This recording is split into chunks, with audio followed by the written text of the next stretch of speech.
Hello everybody and welcome back to another edition of Tyler's Sports Cards. Coming to you on the channel today for the first time, I don't have any product to open. That's right, we're not doing a box break today. We are doing my first ever PC video. This is episode 1 of Tyler's Sports Cards Personal Collection 2014.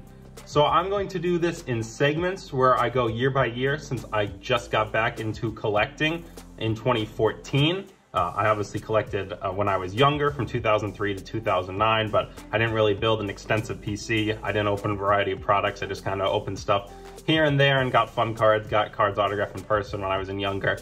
But I came back in after a couple years of not collecting in 2014 and have been in the hobby ever since without leaving for the past, 7 to 8 years. So 2014 was the first year I started getting serious about the hobby. I collected a variety of different products. I made sure I tried to get full base sets. I would sleeve my good cards. I would get hits. I would still do autographs in person and through the mail pretty frequently, honestly, back then. Unfortunately, past few years that hasn't been a possibility, but I got a lot of autographs back then, a lot of good rookie cards. So we're going to do, it's going to be, I guess, a 7-part series going 2014 through 2020 with my biggest cards and best hits that I have in my personal collection, and just kind of give a roadmap of how the hobby was in each year, because there's a lot of people I know that are my subscribers that, only got back into the hobby in 2019 or 2020 with the COVID pandemic. So they don't know how it was from 2014 to 2018, because it was a very different landscape at the time, for worse or for better.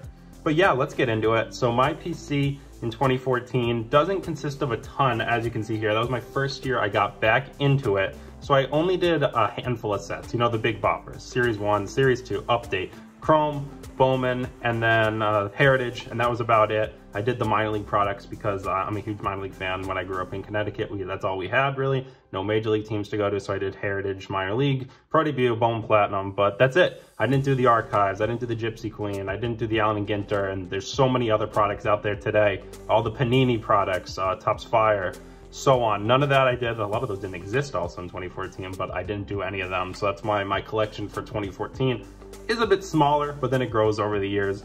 My niche was really base sets. I would even trade away parallels and other things just to complete my base sets at the time. But so that's why I have a lot of the top rookies and a lot of the first Bowmans, but I don't have extensive color or autographs or anything. I pretty much only focused on retail. I still didn't have major income at the time, so I couldn't be out there buying hobby boxes. I wish I could though, because hobby boxes were a lot cheaper than they were now. I think the only 2 hobby boxes I bought in the whole year were Bowman Platinum, which was $100 a hobby box. Kind of expensive when you think about Bowman Platinum today. And then Topps Chrome was the other hobby box, and that was $70 a hobby box. What would we not give to go back to a time when a hobby box and Topps Chrome where you get 2 autographs is $70 a box? So I'm glad I opened at least one of those. But yeah, let's get into it. We're gonna start here to the left, where I kind of highlight the big names who were Bowmans and rookie cards at the time. So the big names in 2014 were Jose Abreu and Masahiro Tanaka. If you were around at the time, those were the huge names you wanted to make sure you got in every set. Jose Abreu's first season coming over as a Cuban import for the White Sox, and Masahiro's first season after coming over from Japan from the Yankees. So some older rookies. There wasn't the big names who were younger like we see nowadays. These were guys who were in their mid-20s and established already, and they were the ones to get. They're really the only 2 huge names at the time. There was other good guys. Xander Bogaerts was one, and so on, until we saw Update with 2 bigger names we'll get into later. But at the time, it was really only Tanaka and Abreu who wanted. And it's crazy, you look back at it now, both those 2 guys had very successful careers. Masahiro had a few, I believe, all-star seasons, could be wrong. Obviously pitched 7 years for the Yankees. They never won, though. Jose Abreu obviously won MVP just last year. So these guys had established careers, but I don't think their prices right now are anything like they were in 2014. They were monster names in 2014. So Jose had both the first Bowman and the rookie card in the same year like others. We also, Chris Bryant, first rookie card with another big hit. He was on the horizon to be the biggest rookie in 2015. Everyone wanted his first Bowman. Jacob Degrom was a name that wasn't known at the time, but obviously now you look back, that first Bowman was a huge one. Jeff McNeil, same for him. In draft, we had Michael Conforto, who was 10th overall. Aaron Nola was another big name there. Trey Turner, so I'll start with the Padres. Not many people remember that. Got traded in a 3-way trade to the Nationals that led to the Trey Turner rule.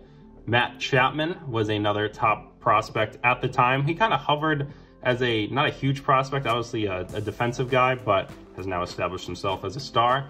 Alex Verdugo, Jack Flaherty, Rhys Hoskins, Eloy Jimenez, and Rafi Devers also found their first Bowmans within 2014 Bowman Draft. 2014 Bowman Draft, a lot of solid first Bowmans for a product you can still get for like $70 a hobby box. Obviously, you know, you take your risk, it's only one autograph per, and there's a lot of bums in there, but a lot of good first Bowmans there. So those are the real Bowman guys to get, got all of them. There's also one other name we will get into later.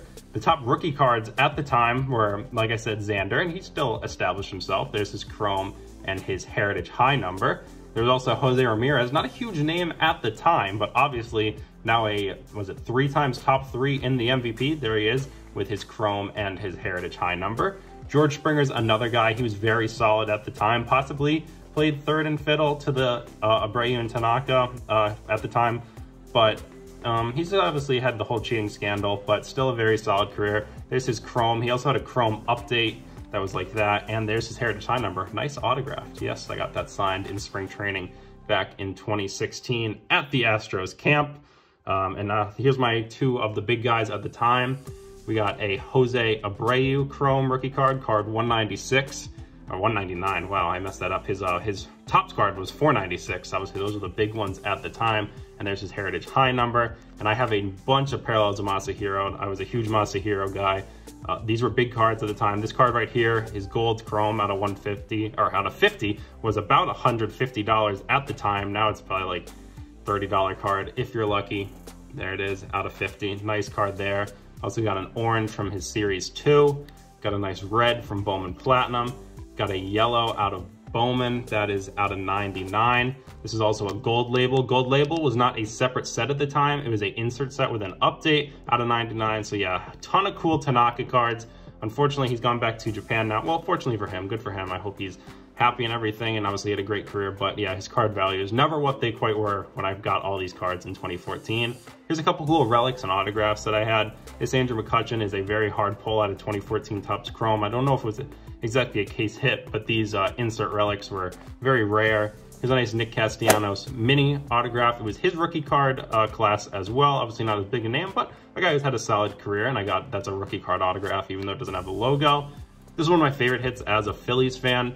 A 2014, not a first Bowman, but a 2014 purple mini autograph, Maikel Franco. Huge hit for retail. He had a purple Chrome mini autograph out of 50. And like I said, I opened 2 hobby boxes. One was Bowman Platinum. The other was Topps Chrome 2 autographs. One was Marcus Strowman, rookie card. That is out of light blue, out of 199 up there. What is that? 180 of 199 for Stroh. Obviously had a very established career. Now with the Mets after a long career of the Blue Jays, so that's a pretty neat rookie card auto. Obviously a pitcher, not like a huge superstar, so it doesn't have extreme value, but still a really nice card. Let's get into some of my through the mail and in-person autographs I have on 2014 cards. Like I said, I used to do this pretty extensively. I haven't been able to in some time now, but I used to send through the mails, you know, every winter, sometimes in the summers, go to ballparks for minor league games, you know, spring training games, and get the guys who were always willing to sign. So there's Michael Conforto, obviously a nice established Met player. Unfortunately, a little smudge there. David Dahl was on my hometown New Britain Rockcats Hartford Yard Goats, so I got a handful of him. Here's Clint Frazier, back when he was on, well, in this season with the Lake County Captains, but I saw him when he was an Akron Rubber Duck. Now solid player there. Joe Kelly, got this at Meet the Team Day in 2016 when he was at the Pawtucket Red Sox and he got sent down for a little bit. There's Emmanuel Margot, back when he was with the Greenville Drive. I got him in Portland in 2015. Here's a nice one I got in spring training of Starling Marta, good established player. I have a handful of Austin Meadows. He is such a nice guy. These were all at different through-the-mail attempts. I doubt he still does it, obviously now he's in the majors, but back in the day, he was an automatic through-the-mail as a top prospect. Super nice guy. His brother's also really nice. He's a Tigers prospect. Here's a handful of Brandon Nemos. I actually have a ton of him. So why some have 2 Tyler and why some don't is I wrote him a through-the-mail request with 3 cards in 2014, but I didn't see them back at all. So I saw him with Binghamton in 2015, and I brought 3 other cards, and he signed all of them. And then the through-the-mail came 400 days later. So I sent them in like December 2014, and they came back in probably around spring training, so March of 2016. So 400 days these cards are out in the mail, and they made their way back. So in the end, ended up with a ton of, more than 7 Brandon Nemos, ended up with a ton of him, now established players. These are a couple of my favorite cards. Obviously, being a Phillies fan, Aaron Nola. These were through the mail requests right after he was drafted. He wrote "Go Phillies." Obviously, he's from Louisiana, so spells "Go" AUX, and he went to LSU, and then another one personalized to Tyler. I do ask sometimes when I used to send through the mails, like I said, haven't done it in a long time, I would always say, feel free to personalize, and I feel like that did lead to better results, just because I don't plan on selling it. Here's a nice one, another spring training success with Brandon Phillips, Dead Dude BP, super friendly guy. Another Binghamton Met, Ahmed Rosario. The bank, my man Anthony Santander, when he was on Bowie. Some more through the mail ones of guys before they were super established. There's Kyle Schwarber, and a second one of Schwarber, good player there. Dom Smith, got him the same day I got Ahmed in Binghamton. Handful of Donovan Solano's, another super nice guy, got him in Scranton. And Koji Uehara through the mayor. So those cards will be in my PC forever, never letting them go. I loved getting through the mail and in-person autographs back in the day, and hopefully sometime I can again soon. So let's get into this last pile. Here's for the lack of product I opened, I did pull a handful of printing plate 101s that year. So we have a Josh Reddick 101 from Topps Mini Baseball. We have a Steven Matz printing plate 101 from Pro Debut. At least, got a guy who is still around in the majors from Pro Debut, because so many of those guys faded out. Here's a super nice one. It's one of the manufactured patches, but still a 101 Mikey Matuk, another guy, he just signed a minor league deal. I forget exactly where, but he just signed a minor league deal very recently. So a guy who's at least still around 101 there. Here's a couple nice random assortment of parallels. There's a Mike Trout Target Red out of Heritage, found at Target. Here's another one, nice one, Mike Trout Orange Paper out of Bowman, out of 250. Some nice X-Fractors from Bowman Platinum, Corey Seager and Javi Baez back when they were still prospects. A refractor of Devers from Bowman Draft, and a blue wave and an ice of Matt Chapman from Bowman Draft 2014. You can actually see that video on my channel from back when quarantine first started. An ace black out of 75 of Joey Gallo. A orange first paper of Anthony Santander. He had a really good season last year with the Orioles. And here's one of the hometown parallels of Chris Bryant. They discontinued this after 2014 Bowman. I wish they kept going. It was like you got one of these per blasters, more or less. And obviously the background is the state flag of, where's Chris Bryant's from Nevada, so that's the state flag of Nevada, and they would always have the different state flags, or for foreign players, their country flags as the background, and they were called hometown parallels. I really like those a lot. They're definitely unique. I kind of wish Bowman would bring those back, something cool to get. So now, that's just kind of a brief look at the other cards in my PC, but now I'm gonna go into my top 10 from 2014. So here's a couple honorable mentions. There is one individual we have yet to name who was a key first Bowman and a key rookie debut. You probably know who it is right now. It is Marcus Lynn Betts, former Red Sox, former World Series winner, former MVP in 2018, and another World Series winner in 2020 with the Dodgers. Mookie Betts found his way, his first Bowman was in 2014 Bowman, made his Major League debut in the summer, and found his way into Topps Update, Heritage High Number, Topps Chrome Update, and at the time, he was not a huge name. He was definitely a bigger name by the time Chrome Update came out, but he was still probably $5 rookie card Chrome Max, not as much as they do go for today, but he was never a top prospect.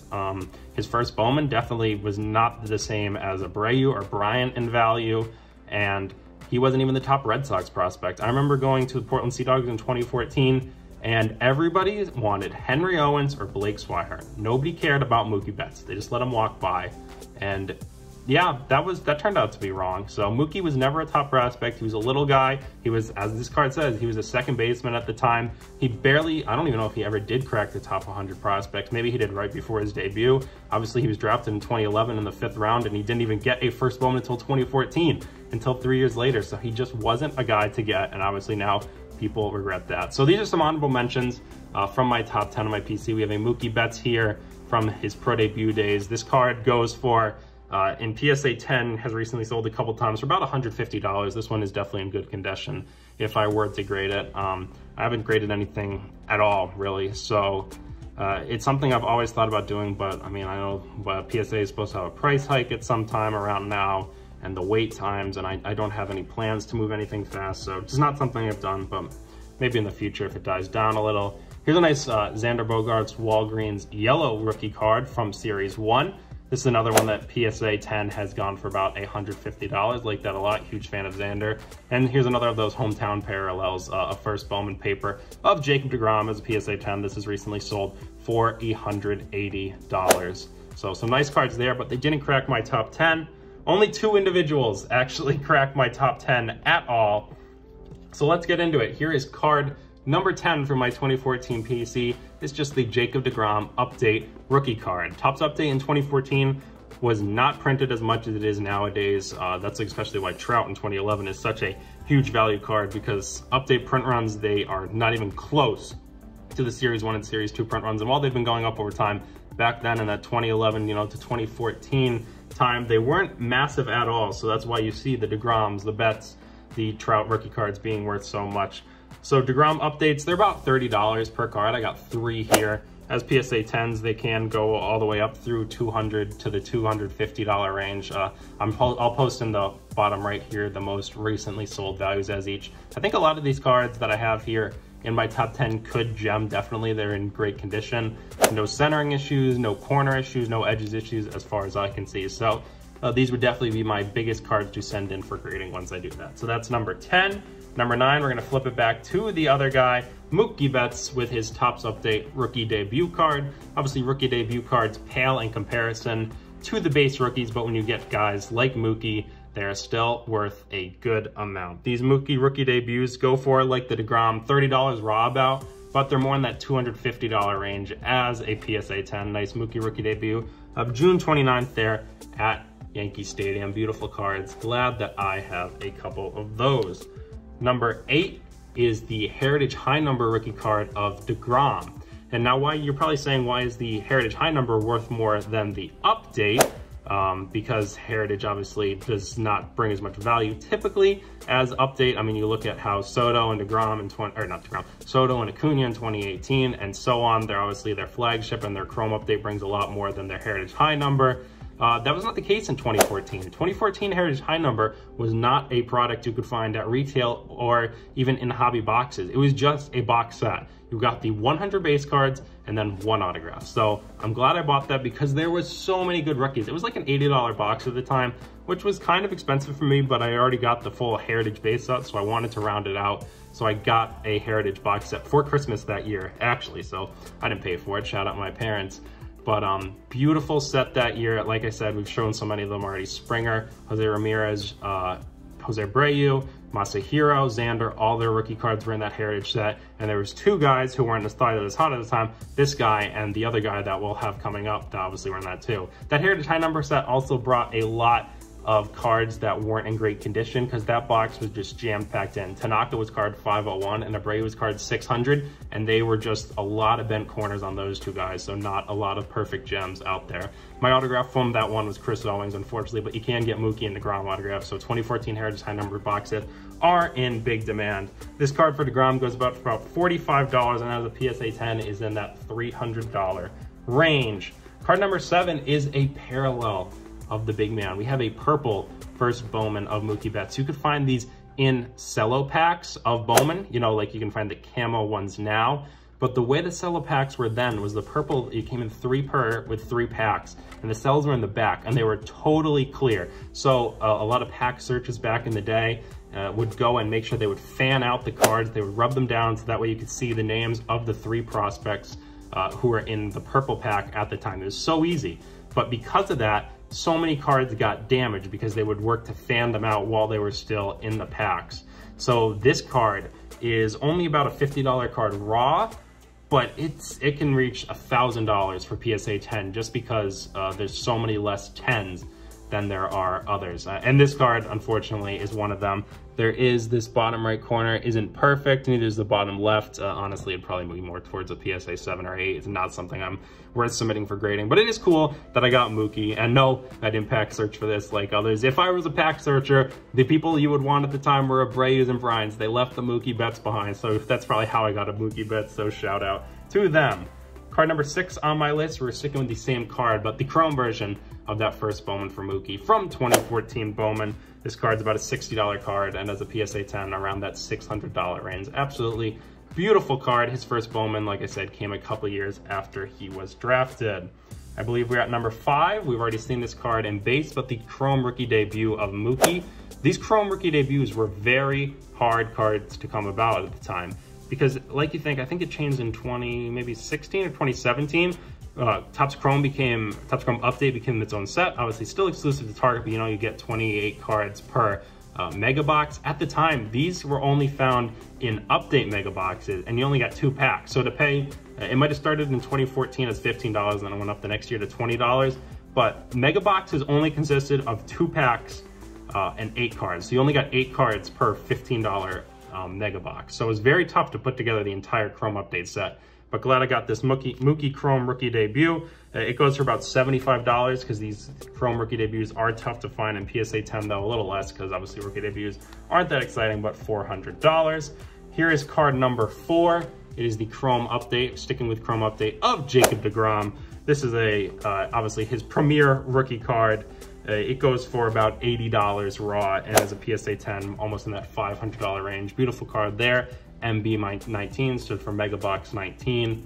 Really like this, glad I have it. And sticking with that, card number 3 on my list is the Mookie Base Topps Update rookie card. A huge card for 2014, definitely the best flagship base card by a wide margin. These cards go for $175 raw about. Glad I got a couple of them.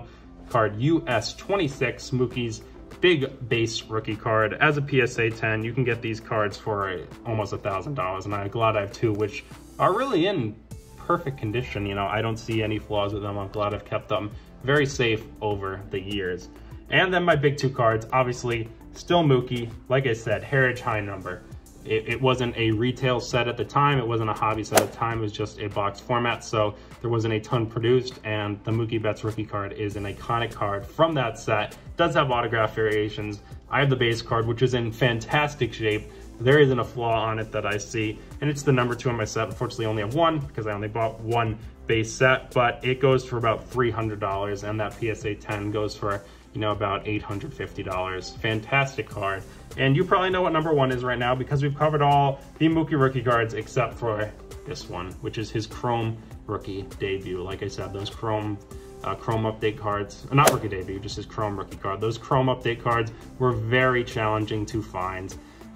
You could only get 8 cards in each $15 mega box. Like I said, they weren't a super popular set at the time, so I'm glad I bought this set and completed the entire 50 card set of Chrome Update, including getting this Mookie Betts, which as a raw sells for about $700. I only have the 1, but a PSA 10's in well over $2,000. I think a handful recently sold for about $2,250. So definitely by far my best card from 2014, and this one is beautiful. It is in perfect condition. I've had it in my collection since I pulled it or traded for it. Don't exactly remember what to finish my set in 2014. If I traded for it, I probably traded about $1 to $5 worth of cards for it. So a great investment there, but no plans on moving it, but it is a beautiful card. So that'll do it for my video. These are all my best cards from 2014. Like I said, not super exciting, not a ton of variety at the top there, just a bunch of Mookie and Degrom. Not many parallels besides this purple.